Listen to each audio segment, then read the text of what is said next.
Agora são 7h18 e fazemos contato com o consultor em relações internacionais, Keldy Jacobsen. Bom dia, Keldy. Bom dia. Keldy, ontem a gente teve aí o Senado dos Estados Unidos recebendo formalmente as acusações de impeachment contra o presidente Donald Trump e ao mesmo tempo também veio à tona uma revelação de que a Casa Branca teria violado uma lei federal ao reter uma ajuda militar de 391 milhões de dólares para a Ucrânia para combater os separatistas. Como é que você vê essa revelação vindo nesse momento político conturbado para o presidente dos Estados Unidos? Bom, 2020 é o ano eleitoral nos Estados Unidos, não somente de uma parte do Congresso americano, como também da própria presidência. Então, isso está inserido, obviamente, nessa disputa, particularmente entre republicanos, que vão lançar novamente o presidente Donald Trump à reeleição, e o Partido Democrata, que ainda não definiu o seu candidato, ou a sua candidata, que poderá ser também. Não, na verdade é o seguinte, essas doações ou financiamentos para uso militar são aprovados pelo próprio Congresso americano, Câmara dos Deputados e Senado. E se isso não é executado adequadamente pelo Poder Executivo, no caso a presidência, obviamente o presidente está incorrendo numa violação à lei. E isso se soma ao pedido de impeachment, que já foi aprovado na Câmara, onde os democratas têm maioria, e agora se dirige ao Senado, onde dificilmente será aprovado, tendo em vista que os republicanos têm ampla maioria, e o requerimento também para que seja aprovado é de 2/3 dos votos, ou seja, um número muito difícil de ser alcançado, tendo em vista que a única chance que o Partido Republicano tem de continuar à frente ao governo é com a reeleição do atual presidente. Agora, isso também vai causar um constrangimento, né? Porque o julgamento no Senado é televisionado, deve durar vários dias e na prática vai ser uma campanha eleitoral antecipada, não, Keldy? Não, é verdade, é um constrangimento a mais, mas tem havido tantos constrangimentos lá nos Estados Unidos, seja o impeachment aprovado na Câmara, seja pelo uso que o Donald Trump faz do governo para interesses particulares. Por exemplo, a oferta que a reunião do G8, do G7, aliás, não é mais 8, G7 esse ano nos Estados Unidos seja feito num resort que pertence às suas empresas. E esse é um exemplo, tem havido vários outros. Claro que isso, no geral, não ajuda a sua reeleição. No entanto, aquele eleitorado mais fiel ao Trump, que assegurou sua eleição 4 anos atrás, não se importa muito com isso. Se importa mais com o discurso conservador, moralista, anti-imigrantes, belicista, que é um dos motivos que o levou recentemente a promover aquele ataque que assassinou o general iraniano. E nesse aspecto, né, da Ucrânia, no caso, porque o dinheiro foi retido, em tese, justamente para pressionar Kiev a investigar o democrata Joe Biden, né, que pode ser um dos adversários de Donald Trump aí pelo Partido Democrata. Isso, de certa forma, também interfere ali na corrida pela candidatura do Partido Democrata, já que o Biden não tem exatamente ali uma frente muito significativa diante de Elizabeth Warren e Bernie Sanders, ou você acha que, na verdade, o Partido Democrata agora está centrado em ver quem é que pode derrotar Trump independentemente das suas posições? Bom, claro que esse último fator que você menciona tem peso. Porém, Trump foi muito cirúrgico quando ele fez a chantagem que fez com recursos públicos para tentar forçar uma investigação sobre o filho do Biden em negócios empresariais na Ucrânia. Claro que absolutamente desmotivada essa investigação, ela não faz o menor sentido do ponto de vista real, de realidade. Mas é aquela história, isso vai para a opinião pública como se houvesse algo suspeito sobre o possível candidato democrata, ou seja, esse era o objetivo, de colocar o nome do Joe Biden, que era o candidato com maior aceitação nas pesquisas entre os candidatos democratas, pelo menos até aquela ocasião. Então, esse era o objetivo, de derrubar o primeiro colocado. Como há uma disputa no Partido Democrata entre vários candidatos, chegou a haver 21 num determinado momento, agora esse número foi reduzido pelo menos pela metade, ou talvez um pouco menos, estava se colocando uma situação muito difícil para o partido, né, do ponto de vista de construir a necessária unidade para fazer o enfrentamento ao Trump, que não será uma parada fácil. Agora, Keldi, indo aqui para o Chile, né? Na noite de quarta-feira, o presidente Sebastião Pinheira fez um pronunciamento dizendo que vai reformar o sistema de aposentadorias, né? Que a gente sabe que o sistema de aposentadorias do Chile é baseado na capitalização, inclusive modelo que foi defendido aqui pelo ministro da Economia de Jair Bolsonaro, Paulo Guedes, e ele fez esse pronunciamento, né? Já que foi um tema muito presente durante os protestos de outubro, dizendo, na verdade, que os idosos, né, do Chile, eles merecem mais respeito e merecem aumento também, já anunciando o aumento de 6%. Como que você vê isso, esse contexto no Chile, né, em que o sistema de aposentadorias é tão central no palco da discussão política? Não, sem dúvida nenhuma é uma medida que é um avanço, mas absolutamente insuficiente diante do atual quadro do sistema chileno de capitalização. Você veja só, como é esse modelo? Você contribui com 10% do seu salário, digamos por 30 anos, que fossem 40, mas vamos trabalhar com 30, né? Isso forma um fundo. Esse fundo é aplicado por intermédio de empresas privadas. Vamos supor que essas empresas sejam absolutamente honestas, apliquem muito bem o seu dinheiro, com muita competência, de modo a dobrar o seu investimento. Ou seja, ele passa a 20% do seu salário. 20% do seu salário, equivalente a 20% do seu salário por 30 anos, quantos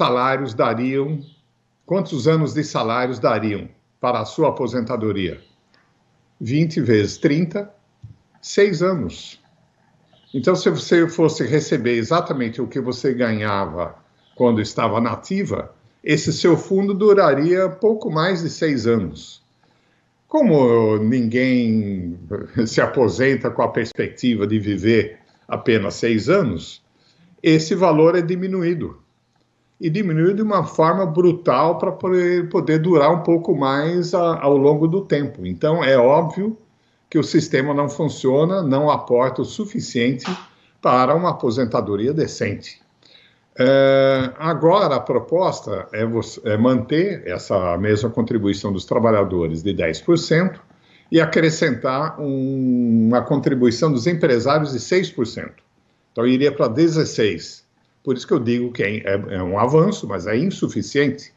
O nosso aqui é uma soma de 11% mais 22%, o sistema público, que chega a 33%. E ainda assim, digamos, não dá para soltar rojão em celebração do valor das aposentadorias do setor privado aqui no Brasil, né? Então, muito menos com uma contribuição de 16%.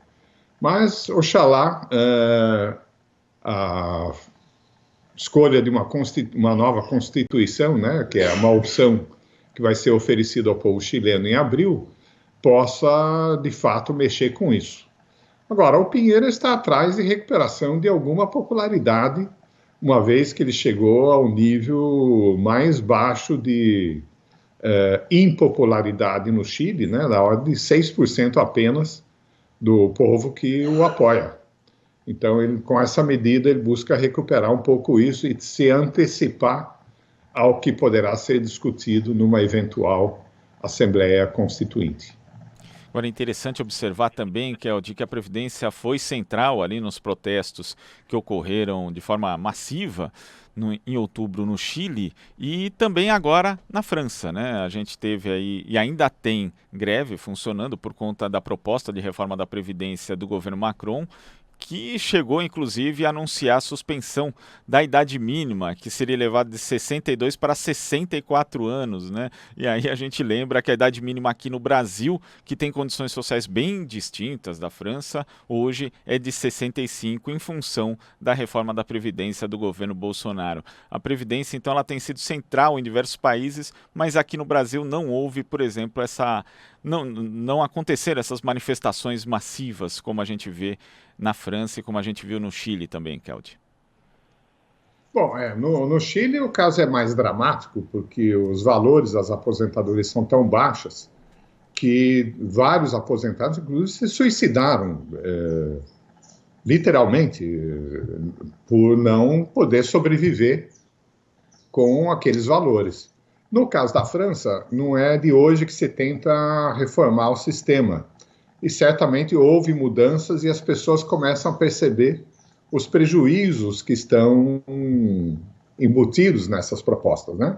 Sem falar que o povo francês possivelmente seja mais informado, politizado, e entenda melhor as consequências daquilo que é oferecido.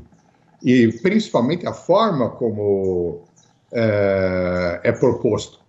Ninguém se propõe a discutir, nenhum governo se propõe a negociar, discutir, ver alternativas com a parte interessada, que é a população, com os trabalhadores. Simplesmente, eles desenham um novo modelo e lançam para as instituições formais aprovarem, como se isso fosse representativo da vontade da população, quando, na verdade, é representativo da vontade empresarial e da vontade do próprio governo, que quer economizar, que quer usar recursos esses recursos para outras finalidades e, evidentemente, beneficiar o setor privado, que é esse o objetivo, sempre foi esse o objetivo do governo ditatorial do Pinochet no Chile e de vários governos franceses que têm tentado modificar o sistema. É claro que quando você vive mais, é necessário pensar em alternativas que viabilizem financeiramente os direitos. Agora, isso tem que ser tratado democraticamente e não da maneira como ocorre. Aí a resposta, no caso da França e do Chile, são respostas bastante óbvias. Lamentavelmente, não tivemos isso no Brasil, possivelmente porque a própria população não percebeu o alcance do prejuízo que foi aprovado no ano passado com essa reforma da Previdência, a nossa.